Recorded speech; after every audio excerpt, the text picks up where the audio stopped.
Bien, compañeros, vamos a continuar con el tema de la donación. Hoy terminamos esta institución que es bastante socorrida también, al igual que el contrato de compraventa. No tanto como el contrato de compraventa, pero es necesario manejarlo lo mejor que nos sea posible. Hoy vamos a hablar sobre las clases de donación y cómo termina la donación de una manera anormal. Los contratos nosotros hemos visto ya a lo largo de lo que vamos, que los contratos terminan generalmente por rescisión o por revocación o por resolución, salvo el mandato que termina por revocación.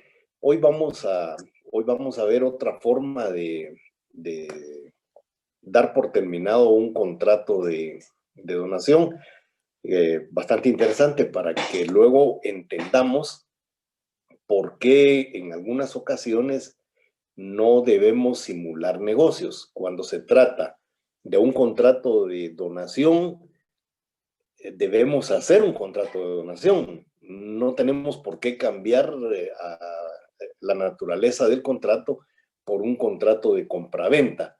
La compraventa cuando se está vendiendo y la donación cuando se está regalando. Entonces, no debemos cambiar porque los efectos son diferentes y debemos tener siempre presente esa situación.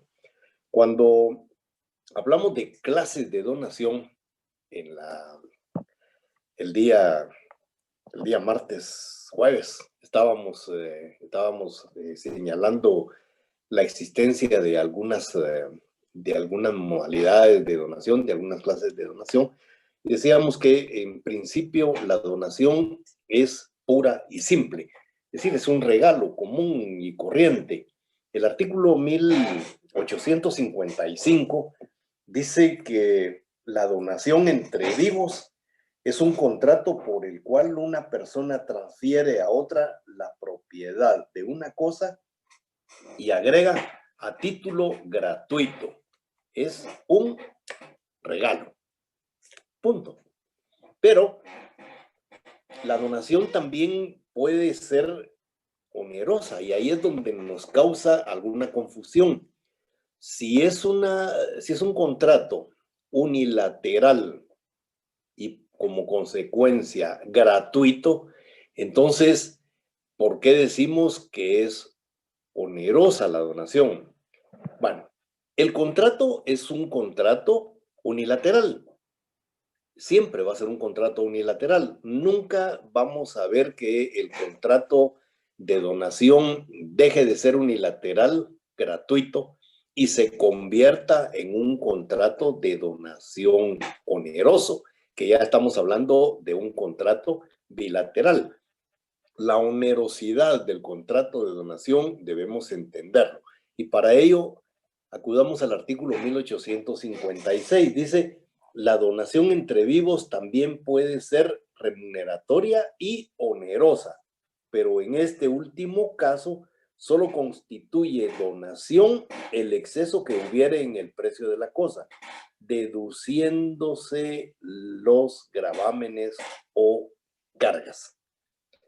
Y el artículo 1866 ya nos habla un poco más sobre la donación onerosa. Dice el artículo 1865, perdón, dice, en las donaciones onerosas, el donatario quedará obligado por la parte que efectivamente constituye la donación en los términos del artículo anterior. Bueno, vamos a ver ese artículo, pero en otro tema. Y luego dice, en los términos del artículo anterior, una vez deducido el monto de las obligaciones impuestas. Hasta aquí todavía no nos dice nada la ley. El artículo 1866 dice, la donación gratuita y la onerosa en la parte que constituya la donación efectiva, ya aquí pónganle atención a eso de donación efectiva, dice, pueden ser revocados por causa de ingratitud del donatario. Bueno, eso lo vamos a ver ya detalladamente más adelante. ¿Qué me interesa que entendamos de la donación onerosa?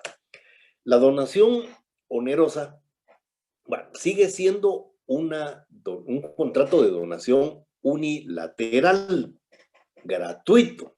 Entonces, cuando estamos hablando de lo oneroso, es porque en este tipo de donaciones hay una parte que es gratuita, pero hay una parte en donde existe una carga. Y esa carga que se le deja al donatario es lo que se conoce como la onerosidad del contrato. No es que el contrato sea un contrato oneroso, es decir, que deje de ser un contrato gratuito y se convierta en oneroso. Lo que es oneroso es esa carga que se encuentra en el contrato de donación. Y vamos a ver un ejemplo. Si una persona les regala a ustedes una casa, pues ahí estamos en presencia de un contrato de donación puro y simple. Es decir, les están regalando la casa. Entonces, ese es un contrato unilateral, es un contrato gratuito. Y ahí no tenemos ningún problema. Pero, ¿qué sucede si les regalan esa casa que aún no se ha terminado de pagar? Una casa que estaba, qué sé yo, a plazo de 5 años y se han pagado 3 años de las amortizaciones de la compra de esa casa y se la regalan. Y entonces les dicen, mira, te regalo esta casa, pero tenés que terminar de pagarla. Entonces, ahí estamos en presencia de una donación que tiene una parte gratuita, que es precisamente la parte que ya se pagó. Es decir, esos 3 años que ya se pagaron de esa casa, realmente es lo que nos están regalando. Y sobre eso no hay absolutamente ninguna condición, no hay nada. La otra parte, la que se debe, esa sí ya les corresponde pagarla a ustedes. Y en eso consiste precisamente la onerosidad. Es decir, el contrato sigue siendo un contrato de donación puro y simple en cuanto a la parte que les están regalando sin carga. Pero la parte que tiene la carga, esa parte es lo que constituye la onerosidad. No es que el contrato se convierta en un contrato oneroso. El contrato de donación sigue siendo un contrato, como dije, unilateral y gratuito, porque lo que les están regalando, eso no tiene ninguna carga, no tiene ningún gravamen.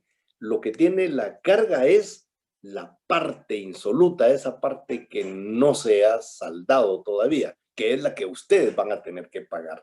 Y entonces ahí estamos en presencia de lo que es una donación onerosa. Pero el artículo 1856 también dice que la donación puede ser remuneratoria. Cuando estamos hablando de la donación remuneratoria, a lo que nos estamos refiriendo son aquellas donaciones que se hacen como un agradecimiento por un servicio que ha sido prestado. Y el ejemplo clásico de este tipo de donaciones lo constituyen las propinas. Es decir, cuando ustedes van a un restaurante o cuando alguna persona les hace un servicio, muchas veces uno se siente complacido por ese servicio y entonces regala una cantidad de dinero que no tiene una obligación de regalar. Cuando vamos a un restaurante, generalmente nos pasan la cuenta y dentro de lo que nos cobran viene incluida la propina. La propina no es obligatoria. La propina se da si uno quiere. Es decir, si yo voy al restaurante y me pasan la factura, me atendieron pésimamente mal, y no estoy conforme con la atención. ¿Por qué voy a regalarles a los que no me atendieron bien una cantidad de dinero? Es decir, esa cantidad de plata que querramos darles se da precisamente porque nos nace, porque sentimos que fuimos bien atendidos. ¿Qué pasa si yo no quiero pagar? Pues no pasa nada. Bueno, tal vez le hagan malas caras a uno, pero uno perfectamente, cuando le llevan la factura, podría decirle al mesero, mire, hágame un favor, vaya a la caja y dígale que me quiten lo de las propinas porque no les voy a dejar nada de propina. Y habría que agregarle, porque su servicio fue tan malo que no se lo merecen. Entonces, uno no tiene obligación de dar propinas. Las propinas son donaciones que uno da supuestamente, digo supuestamente, porque uno fue bien atendido, como un acto de gratitud hacia la persona que nos atendió. Es un acto de liberalidad, una donación remuneratoria también, cuando a una persona menesterosa que está pidiendo dinero, le regalamos el dinero. Ese dinero que les estamos regalando a esas personas es una donación remuneratoria y se la estamos dando por piedad, es una liberación de nuestro patrimonio por piedad. Entonces estamos en presencia de una donación remuneratoria. Pero el código nos habla también de donaciones condicionales. Bueno, con el tema de las obligaciones condicionales, nosotros no tenemos ya ningún problema, lo sabemos bien, lo manejamos bien y sabemos que la obligación condicional la podemos aplicar a cualquier contrato y el contrato de donación pues no es la excepción. Es decir, cuando estamos condicionando un contrato, pues lo estamos haciendo exactamente igual a cualquier contrato en el que nosotros pongamos condiciones.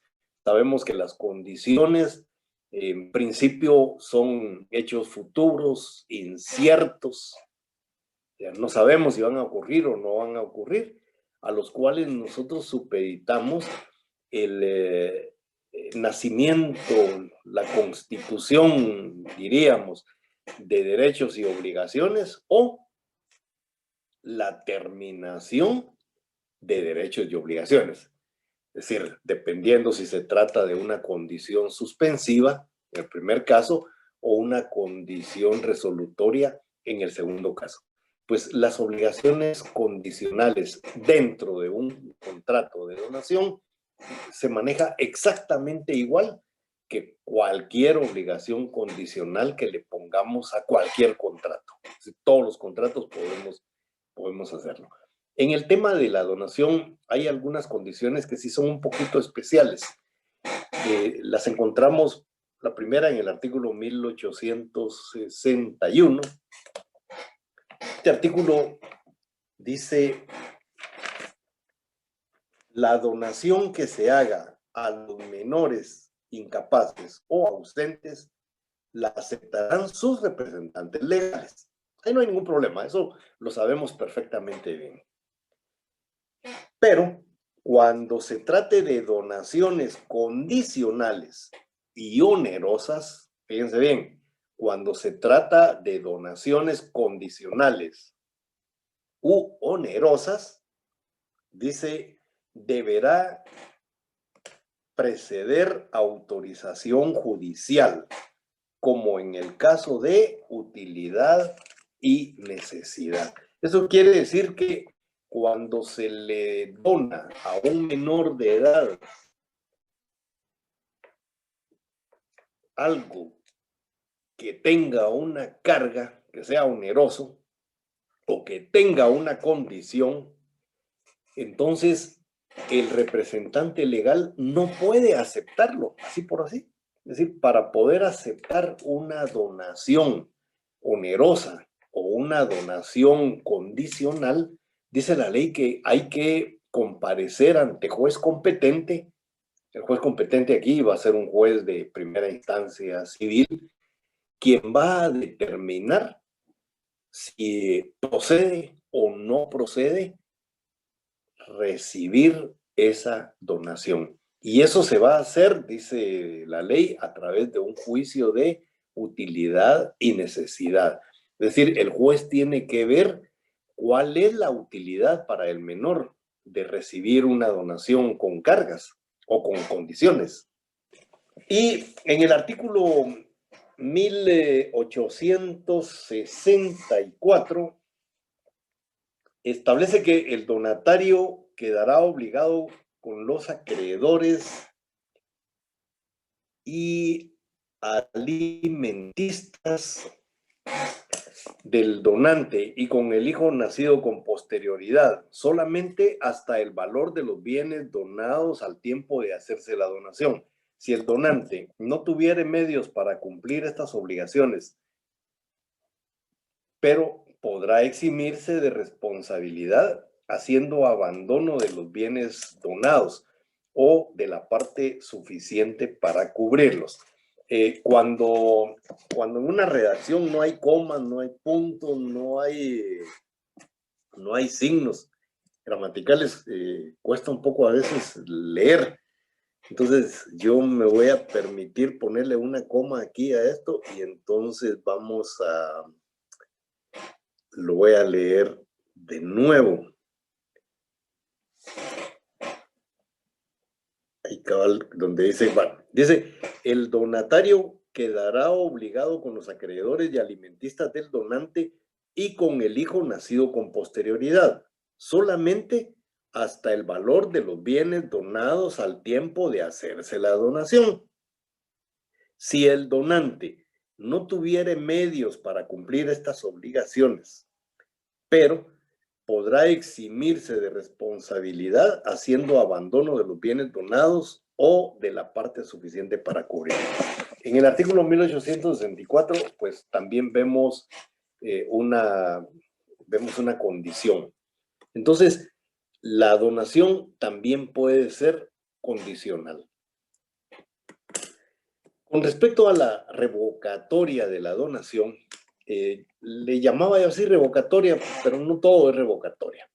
Vamos a ver que hay algunas situaciones por las cuales un contrato de donación pierde eficacia. Y de los primeros que encontramos es la muerte. Cuando estamos hablando de la muerte, nos referimos a la muerte del donante o a la muerte del donatario. Ahí vamos a ver que la ley le da tratamientos diferentes. Pero el artículo 1858 establece que si el donante muere antes que el donatario haya aceptado, dice que puede sin embargo, aceptarla y los herederos del donante están obligados a entregar la cosa donada. Bueno, vamos a recordar aquí algunas normas. Si el donante muere antes de que el donatario haya aceptado la donación, aquí recordémonos de los dos grandes momentos del nacimiento del contrato, los dos grandes momentos donde se perfecciona el consentimiento, que son la oferta y la aceptación. Aquí se está refiriendo esta norma a cuando se ha hecho la oferta. El donante está ofreciendo la donación. Y recuérdense ustedes que ofrecer es un acto serio. Hay obligaciones y esas obligaciones que adquirió el que está ofreciendo se tienen que cumplir. Pero si la persona que ofreció muere, nos recordamos entonces del artículo 1529, si no estoy mal, que dice que los derechos y las obligaciones se transmiten a quienes, a los herederos, con las excepciones que la misma norma establece. Entonces, congruente con eso, este artículo, ¿qué nos está diciendo? Nos está diciendo que si el donante muere antes que el donatario haya aceptado la donación, eso quiere decir que ya se hizo el ofrecimiento y por lo tanto se tiene que cumplir. Entonces, si muere el donante después de haber ofrecido, los herederos tienen la obligación de cumplir con lo que ha ofrecido el donante. Por eso es que dice que los donatarios pueden aceptar y los herederos tienen que cumplir. Si muere el donatario aquí ya es la otra parte, ¿verdad?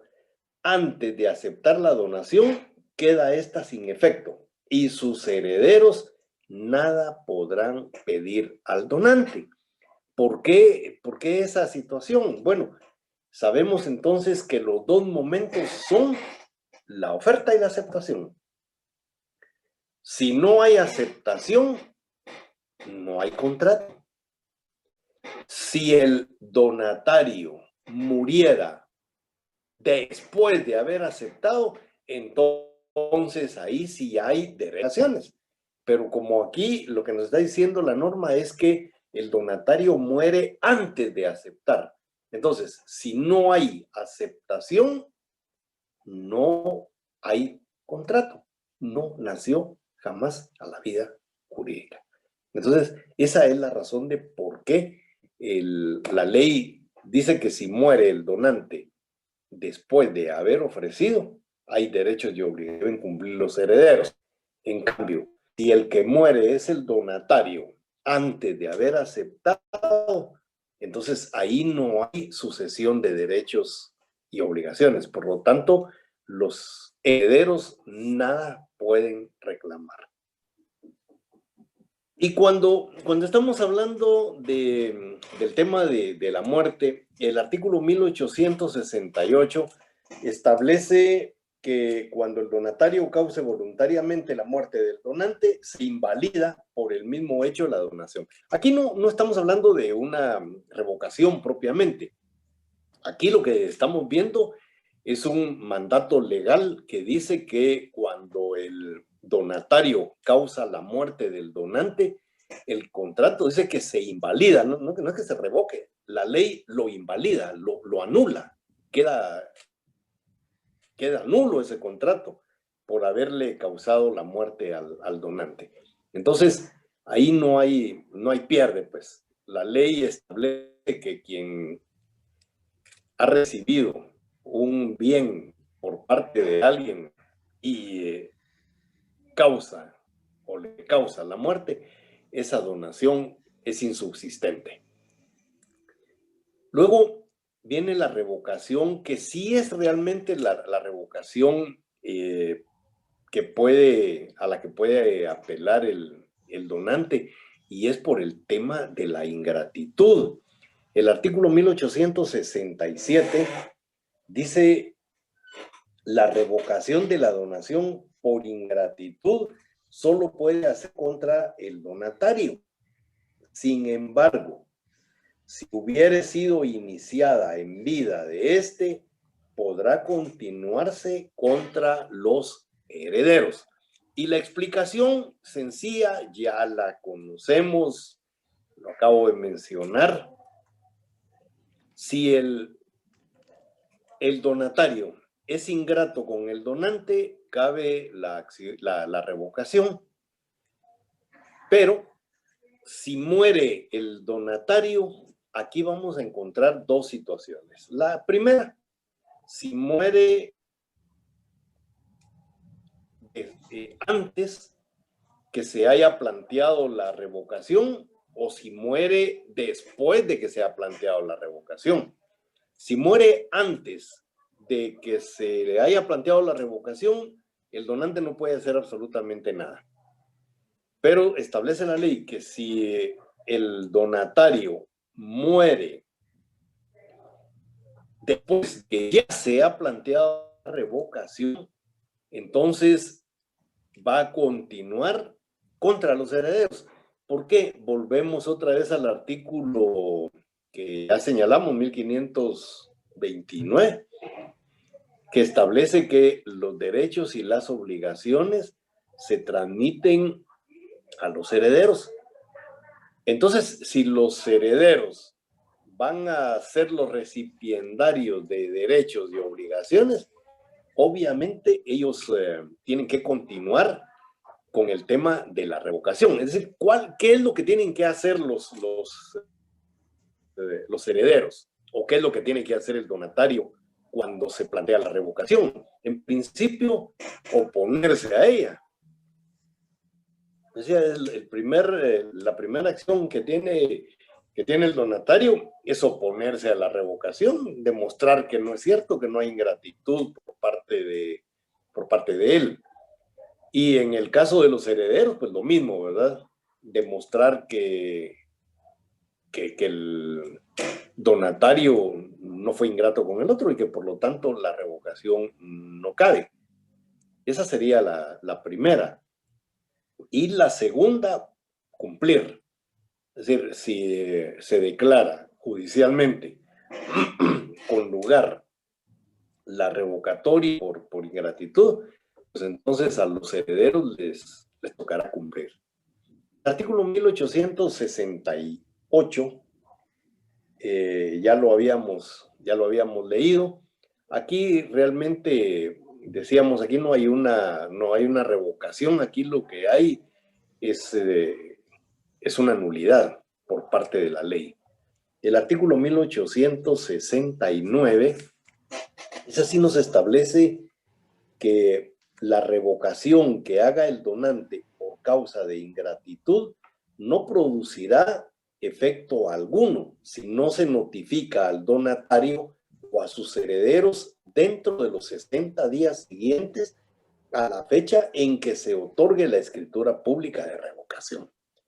Es decir, para poder oponerse a la revocación por ingratitud, tiene que haber notificación. Y luego de la notificación, el donatario o los herederos, en el caso de muerte, tienen que oponerse. Si no se oponen en ese tiempo, se tendrá por consumada, dice la ley, la revocatoria. El artículo 1874 dice: la facultad de revocar la donación por causa de ingratitud dura 6 meses contados desde que el donante tuvo conocimiento del hecho que la motiva. Entonces, veamos los tiempos. Para poder plantear la revocación de la donación, el donante tiene 6 meses. Y después de que se ha hecho, dice el artículo 1869, fíjense bien, dice: la revocación que haga el donante por causa de ingratitud no producirá efecto alguno si no se notifica al donatario o a sus herederos dentro de los 60 días siguientes a la fecha en que se otorgue la escritura pública de revocación. Eso quiere decir que para revocar, la revocatoria se hace en escritura pública. Es decir, la revocatoria es una modificación que se hace al contrato de donación y por lo tanto, recuerdan ustedes el artículo 1578, dice que los contratos se modifican de la misma manera como se otorgó el contrato.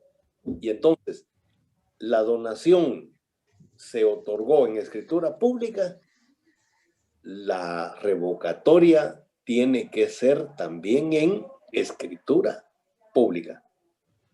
Y cuando la ley está hablando de plazos, dice que el donante tiene solo 6 meses para poder hacer esa escritura pública de revocatoria, de revocación.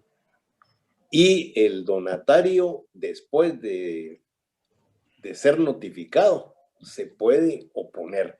Pero la ley, fíjense bien, la ley está dando 2 plazos.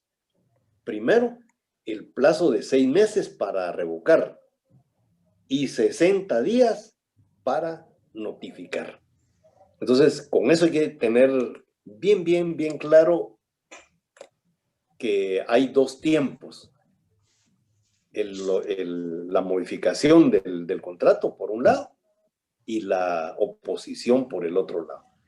La oposición es judicial. Es decir, la revocación se hace modificando la escritura, o sea, en escritura pública. Pero la oposición va a tener que ser judicial. Entonces, hay que tener bien claros esos plazos.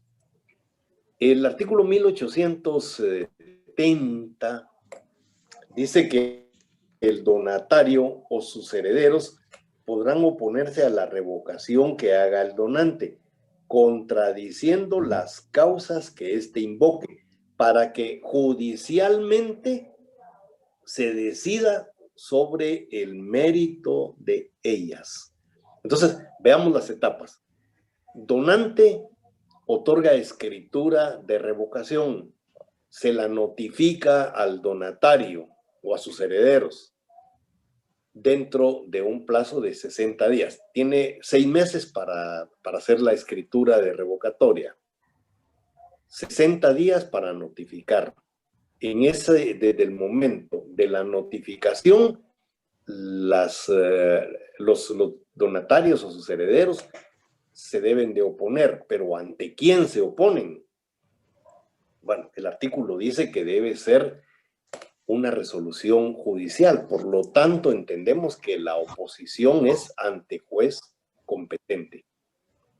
Ese es el procedimiento. El artículo 1871 dice que queda consumada la revocación que no fuere contradicha dentro de los 60 días siguientes a la fecha en que sea notificada al donatario o a sus herederos. Entonces, el donatario, sus herederos, tienen que oponerse y tienen que hacerlo ante juez competente. El artículo 1872 establece que no son revocables las donaciones remuneratorias, las que se hacen con motivo de matrimonio que se ha efectuado y los obsequios que se acostumbra por razones sociales o de piedad. Fíjense bien qué interesante este artículo.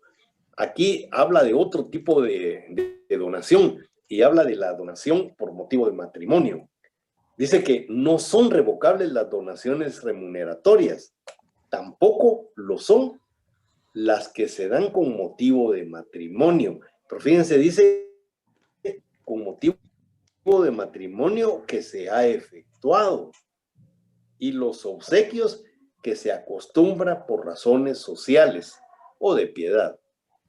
Es decir, si a la mujer se le donan bienes con motivo de matrimonio, pero matrimonio efectuado, no se puede revocar. Entonces, debemos entender que si no se realizó el matrimonio, entonces lo que se le haya donado sí se puede revocar. Y tampoco dice que se pueden revocar los regalos, ¿verdad? Sí se realizó el matrimonio, pero ¿y si el matrimonio no se realizó? Entonces, a contrario sensu, debemos entender que este artículo dice que sí podemos recobrar lo que hemos regalado. Hay muchos casos que nosotros sabemos que el novio se ha quedado parado junto al padre en la iglesia y la novia se ha ido huyendo, o al revés, y ya no hay matrimonio. Pero se acostumbra que ahora uno manda el regalo, lo compra hay algunos comercios que se especializan en el tema de los regalos matrimoniales. Y entonces uno compra algo y lo mandan a dejar, ellos lo llevan a la dirección que dice. Y si el matrimonio no se realiza, bueno, entonces este artículo dice, podemos ir a pedirlo de vuelta. Pues imagínense qué doloroso para la novia, ¿verdad? Que no solo no se produjo el matrimonio, sino encima tiene que devolver lo que le hayan regalado. Pero así es la ley, eso es lo que dice, ¿verdad? Y tampoco dice por razones de piedad. Es decir, todo lo que uno regala por piedad no puede revocarlo.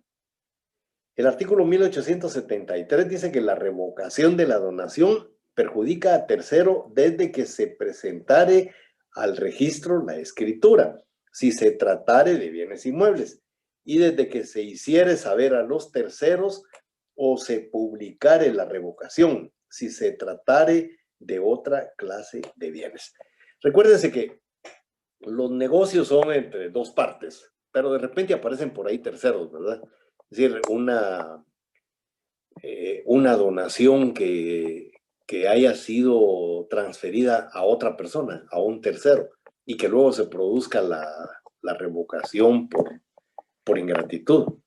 Entonces, ese tercero va a tener efectos jurídicos y eso lo va a afectar. Y entonces, desde luego, él tiene el derecho de oponerse a cualquier cosa que le cause perjuicio. El artículo 1874 dice que la facultad de revocar la donación por causa de ingratitud dura 6 meses contados desde que el donante tuvo conocimiento del hecho que lo motiva. Ya lo habíamos explicado. Entonces, por ingratitud se puede revocar, pero tiene un plazo. Es decir, la acción para revocar no es eterna. Es decir, debe plantearse dentro del tiempo que la ley establece. Pero fíjense que el plazo que la ley establece de 6 meses es un plazo estirado con hule, porque dice 6 meses desde que el donante tuvo conocimiento del hecho que la motiva.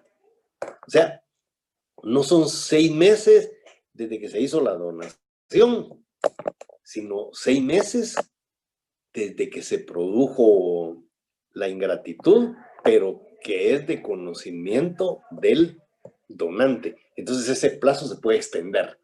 ¿A cuánto? No lo sé. Tendría que darse un caso concreto para ver hasta dónde llega el alcance. Y lo más importante es el conocimiento. ¿Cuándo lo supo el donante? Es decir, ¿cuándo fueron ingratos con él? Porque si la ingratitud es 10 años después de que se produjo la donación, la pregunta es, ¿todavía cabe la posibilidad de plantear la revocación por ingratitud? Ahí la ley queda coja, ¿verdad? Es decir, no es concreta.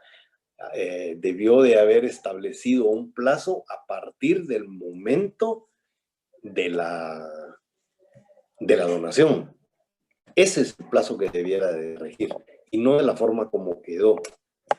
6 meses después de conocida la ingratitud. Porque la ingratitud, le digo, puede ocurrir al año. Y entonces ahí comenzarían a correr esos 6 meses. Entonces no es muy clara esa norma.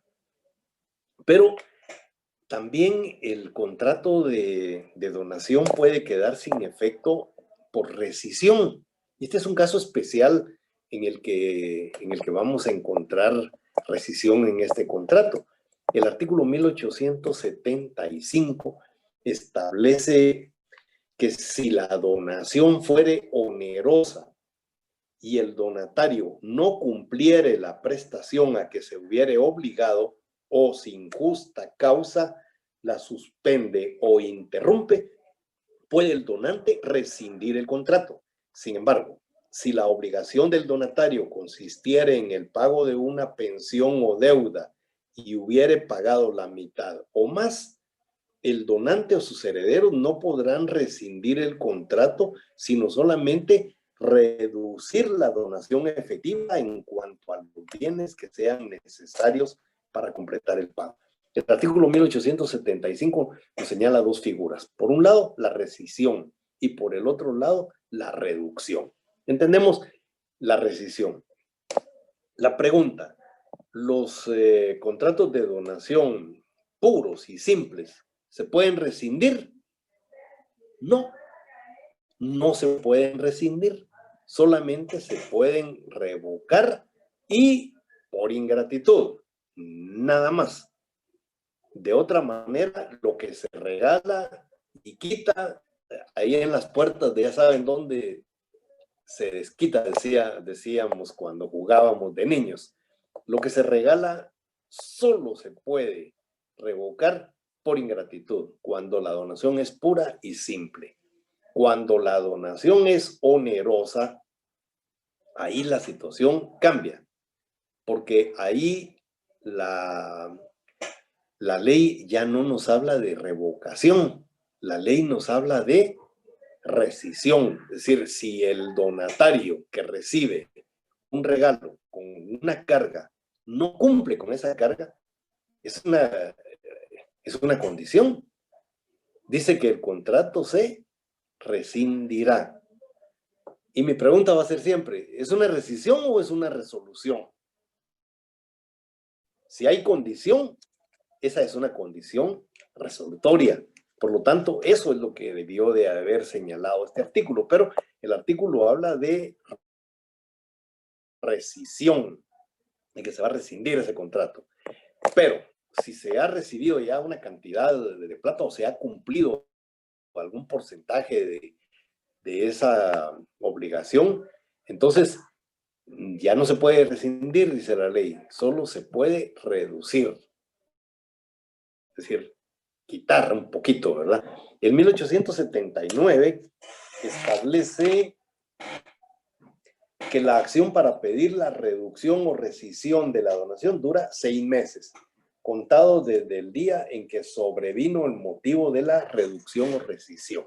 Aquí habla de la rescisión y de la reducción. ¿Pero en qué consiste la reducción? El artículo 1876 dice: el donante que de mejora de fortuna puede reducir la donación en la parte necesaria para sus alimentos. Si fueren varias las donaciones hechas a diversas personas, la reducción comenzará por la última en fecha y se continuará con la inmediata anterior hasta llegar a la más antigua. Quien dona y de repente desmejora su fortuna y necesita ser alimentado, entonces de lo que ha donado puede hacer una reducción para sus alimentos. Esa es otra de las formas de reducción. La primera la encontramos en el artículo 1875, ¿verdad? Que dice que se puede hacer una reducción. Y la otra forma de reducción es cuando desmejora su fortuna y tiene que recibir alimentos. Así, a grandes rasgos, señores, este es el contrato de donación. Creo que nos quedaron un par de artículos ahí, probablemente, no sé, cuando entremos en un momento al tema de preguntas y respuestas, probablemente los toquemos, aunque creo que no. Yo creo que analizamos cada uno de los artículos que tenemos. El 1878, 1877 dice que si no fuera posible la devolución de las cosas donadas, eso es cuando se ha revocado, o se rescinde o se reduce la donación, el donatario estará obligado a devolver el valor que haya tenido al tiempo de hacerse la donación o la parte de este valor según los casos. Esta norma ya la conocemos nosotros bien, la hemos visto con los demás contratos. Cuando se rescinde o se resuelve un contrato, todo vuelve a su estado original, hay que devolver las cosas. Si ya no se pueden devolver, pues la ley nos dice que entonces hay que pagar por ellas, ¿verdad? Y en este caso, pues, esta norma viene siendo lo mismo. Y en cuanto a los frutos y los productos de las cosas donadas, dice el artículo 1878, corresponden al donatario hasta el día en que se le notifique la revocación, rescisión o reducción. A partir de la notificación ya no se puede quedar con los frutos, no se puede quedar con la renta, no se puede quedar con nada. Es decir, eso entonces, al declararse con lugar la revocatoria o la rescisión o la reducción, entonces ya le pertenecen al donante porque regresan nuevamente a su patrimonio totalmente o una parte, como es el caso de la reducción. Entonces, señores, quedamos para las preguntas y respuestas. La palabra es de ustedes.